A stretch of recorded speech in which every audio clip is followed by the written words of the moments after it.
Assalamualaikum warahmatullahi wabarakatuh.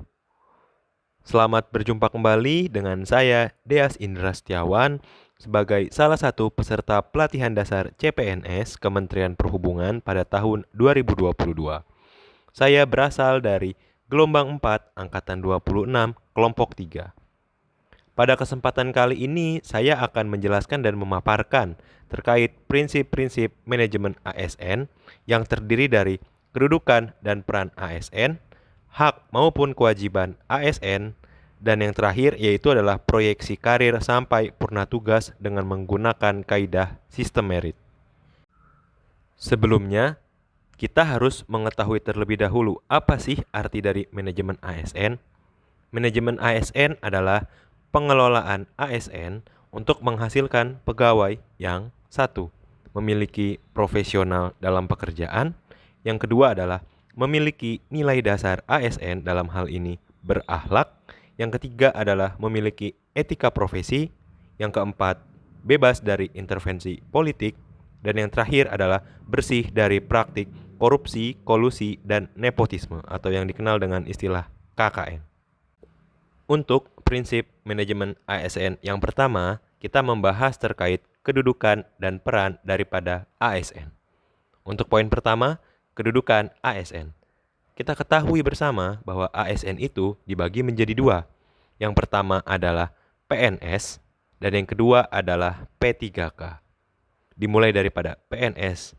PNS merupakan warga negara Indonesia yang memenuhi syarat tertentu, diangkat sebagai pegawai ASN secara tetap oleh pejabat pembina kepegawaian untuk menduduki jabatan pemerintahan dan memiliki nomor induk pegawai secara nasional.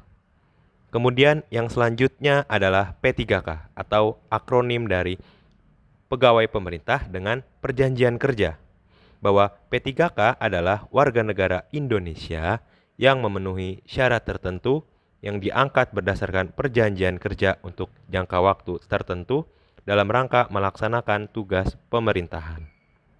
Kemudian kita berlanjut kepada peran daripada ASN.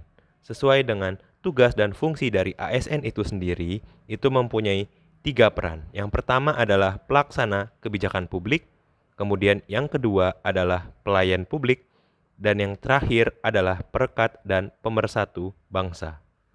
Berlanjut kepada hak dan kewajiban dari ASN. Kita mulai dari hak ASN terlebih dahulu. Di sini hak-hak daripada ASN yang pertama adalah berhak untuk mendapatkan gaji pokok, yang kedua berhak untuk mendapatkan tunjangan, baik itu mungkin tunjangan kinerja ataupun tunjangan jabatan. Yang ketiga adalah berhak mendapatkan perlindungan, seperti contoh adalah di-cover dengan BPJS Kesehatan. Yang keempat adalah berhak untuk pengembangan kompetensi, contohnya adalah mengikuti pendidikan dan pelatihan. Kemudian selanjutnya adalah mendapatkan jaminan pensiun dan hari tua, dan yang hak yang terakhir adalah mendapatkan cuti. Tentu, agar seimbang, selain ASN itu mendapatkan hak, maka ASN juga mempunyai kewajiban, di mana kewajiban ASN terdiri dari yang pertama, setia dan taat pada Pancasila, Undang-Undang Dasar 1945, dan NKRI. Kemudian kewajiban yang kedua, menjaga persatuan dan kesatuan bangsa. Selanjutnya, melaksanakan kebijakan yang dirumuskan pejabat pemerintah yang berwenang. Kemudian, mentaati ketentuan peraturan perundangan, melaksanakan tugas kedinasan dengan penuh pengabdian, kejujuran, kesadaran, dan tanggung jawab. Kemudian juga ada menunjukkan integritas dan keteladanan, menyimpan rahasia jabatan, dan kewajiban ASN yang terakhir adalah bersedia ditempatkan di seluruh wilayah Indonesia. Dan prinsip manajemen ASN yang terakhir adalah proyeksi karir dengan kaidah sistem merit. Kita ketahui bersama bahwa sistem merit adalah kebijakan dan manajemen ASN yang berdasarkan pada kualifikasi, kompetensi, maupun kinerja dari ASN itu sendiri. Berangkat dari definisi tersebut, maka kita bisa mengambil manfaat dengan diberlakukannya sistem merit dalam penilaian ASN. Yang pertama adalah menjamin keadilan dan ruang keterbukaan dalam perjalanan karir seorang pegawai. Dan yang terakhir adalah memiliki kesempatan yang sama untuk meningkatkan kualitas diri. Nah, dengan adanya sistem merit yang diberlakukan, tentu akan membuat kami ASN baru yang masih berstatus sebagai CPNS itu akan mempunyai semangat kerja yang tinggi dan juga mimpi yang tinggi. Karena kita ketahui bahwa sistem merit itu menilai berdasarkan kompetensi maupun kinerja dari seseorang, bukan berdasarkan usia, lama menjabat, maupun jenis kelamin.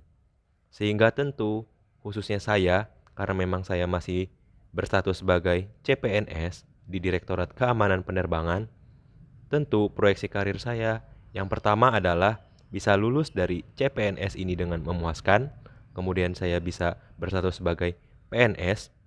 Setelah PNS itu sendiri, saya langsung hendak menjabat sebagai Inspektur Keamanan Penerbangan Ahli Pertama, kemudian naik menjadi Inspektur Keamanan Penerbangan Ahli Muda, hingga puncaknya adalah Inspektur Keamanan Penerbangan Ahli Madya. Itu kalau kita berbicara tentang jabatan fungsional. Tentu terlepas dari itu, jika memang saya diberi amanah maupun kesempatan untuk menjabat melalui struktural, tentu saya juga mempunyai mimpi bahwa berangkat dari eselon 4, kemudian naik jadi eselon 3, kemudian eselon 2, dan hingga puncaknya ketika saya nanti purna tugas, saya mempunyai mimpi dan target bahwa saya sudah berada di eselon 1 di kementerian tercinta ini, yaitu Kementerian Perhubungan Republik Indonesia. Sekian penjelasan dan pemaparan dari saya terkait prinsip-prinsip manajemen ASN. Apabila kalian semua menyukai video ini, bisa kalian like, komen, share, maupun subscribe. Dan apabila ada hal yang ingin didiskusikan, silakan tulis di kolom komentar ya. Sekian, wassalamualaikum warahmatullahi